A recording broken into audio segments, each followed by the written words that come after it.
A gente tem o linfedema, que é um edema causado pela linfa, com uma doença no sistema linfático. Ele pode ser de causa primária ou pouco definida, só por um atraso na drenagem venosa e linfática ali. Os dois sistemas são atuam em muita sinergia, digamos assim. Ou muitas vezes um paciente, por exemplo, que fez uma cirurgia ou que teve uma infecção e precisou fazer um esvaziamento de gânglios, às vezes um tratamento cirúrgico da região inguinal, esvaziou os gânglios, toda a drenagem venosa fica prejudicada. Então, aquele membro, isso é muito comum no câncer de mama, né? A mulher precisa fazer a retirada daquele tumor, faz um esvaziamento ganglionar, a drenagem linfática daquele membro, do braço, correlacionado à mama, fica prejudicado. Então, é um membro progressivamente edemaciado. E aí tem tratamento para isso tudo, né? Por isso que o pessoal fala, não, a massagem linfática. A drenagem linfática. Hoje é uma das ferramentas que o fisioterapeuta especializado nessa parte vascular, e existem profissionais muito dedicados a isso, que fazem um trabalho realmente excelente, eles atuam trazendo muito resultado e melhora na qualidade de vida do paciente. É algo super importante, é uma ferramenta que eu tenho no meu receituário lá de rotina para ajudar os pacientes. Maravilha. Quando eu estava fazendo aqui a pauta aqui, doutor João Marcos, assim, aneurismas, a gente tem a ideia, né? A gente cresceu e ficou condicionado, aneurisma cerebral, né? O que são aneurismas?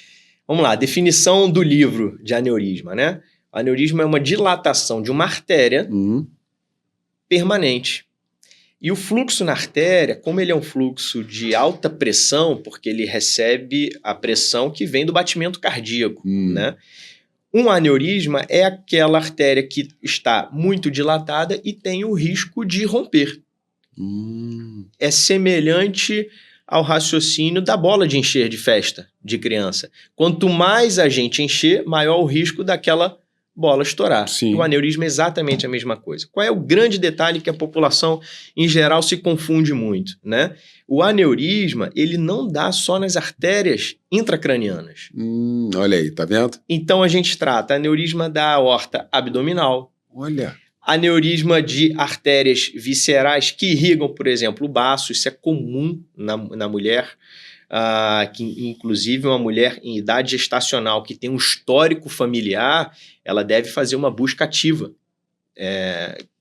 para saber se esse aneurisma ali existe, se existe alguma dilatação dessa, porque profilaticamente a gente tem que tratar. E aí cada aneurisma, cada artéria, que pode acontecer em qualquer artéria do corpo, a gente tem já os parâmetros para indicar o tratamento cirúrgico profilático ou não, porque depois de uma ruptura de um aneurisma, a gente está falando de uma doença que que apresenta uma mortalidade altíssima. Em qualquer parte do corpo? Em qualquer parte do corpo. Olha isso, e a gente só tinha ideia que a gente vai... Não, porque o aneurisma cerebral, qual foi a causa-morte? Aneurisma cerebral, mas aí acabou aqui uma aula que nós tivemos aqui agora com o doutor João Marcos, olha, pode ter em qualquer parte do corpo.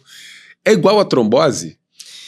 É bem diferente. São coisas que tem um comportamento e uma causa totalmente diferente, né?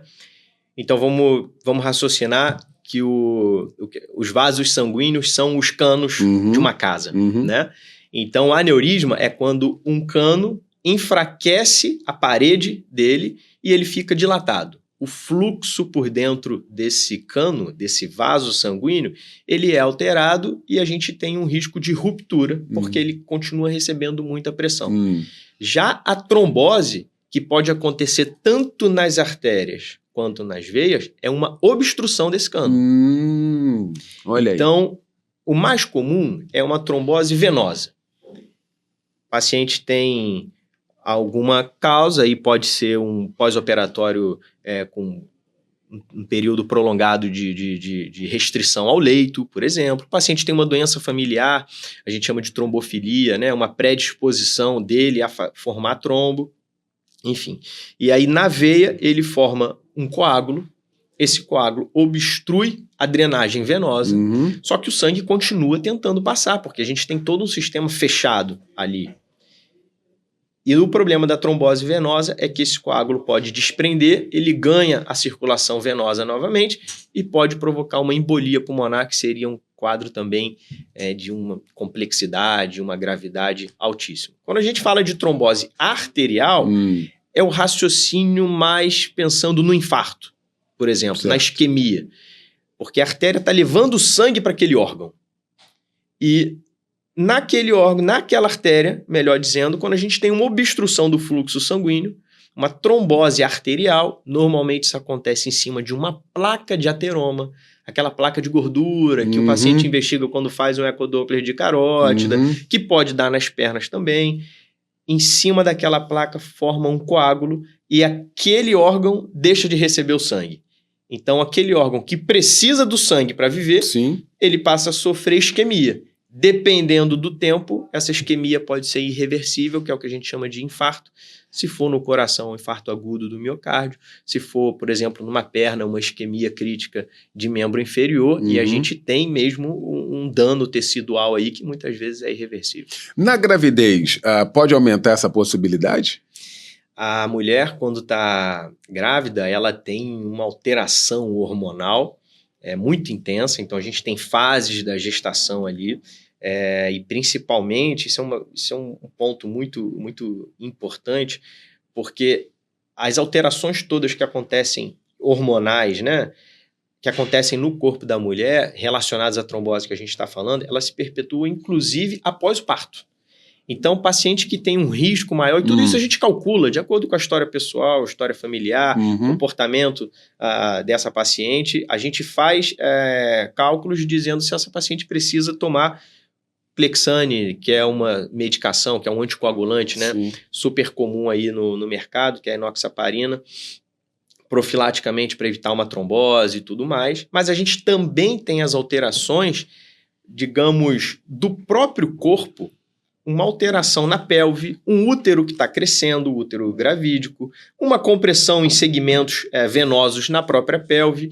E isso pode provocar também um aumento de varizes durante a gestação no membro inferior, algumas queixas relacionadas a isso, que pós-parto pode ter algum grau de regressão, e aí dependendo a gente indica o tratamento para essas varizes. Então a gestação é um momento, sim, que a paciente está mais propícia a fazer evento trombótico, com certeza. Tá aí então. Vasculite, doutor João Marcos. As vasculites já são doenças muito mais complexas, que podem acometer tanto vasos muito pequenininhos. Então, por exemplo, uma vasculite super simples é um paciente que se coloca a mão numa água fria, ele faz uma alteração, a mão fica mais roxinha, ao mesmo tempo roxa, vermelha, um dedo está branco. Olha aí, ó. Então, isso é um fenômeno, né, que a gente chama fenômeno de Renault. Isso pode estar associado a alguma vasculite, coisas mais simples, até pacientes que fazem a vasculite dos grandes vasos, como a gente chama, né? Então, tem determinadas vasculites que inflamam os vasos carotídeos, arco aórtico, e isso pode trazer complicações mais sérias. Até fazer um diagnóstico de vasculite, a paciente inicialmente ela apresenta esses sintomas que são pouco comuns, né, de alteração nos dedos, nos pés, mas normalmente as vasculites estão associadas a doenças autoimunes.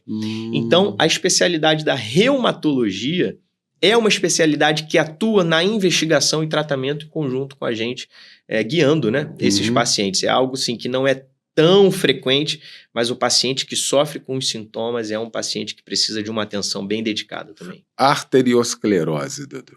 Nome grande. Esse nome, e é super importante porque ele é muito prevalente, principalmente na nossa sociedade agora, em que a gente tem umas dietas que não são tão saudáveis, olha aí, hábitos de vida também que não são tão recomendados e saudáveis assim.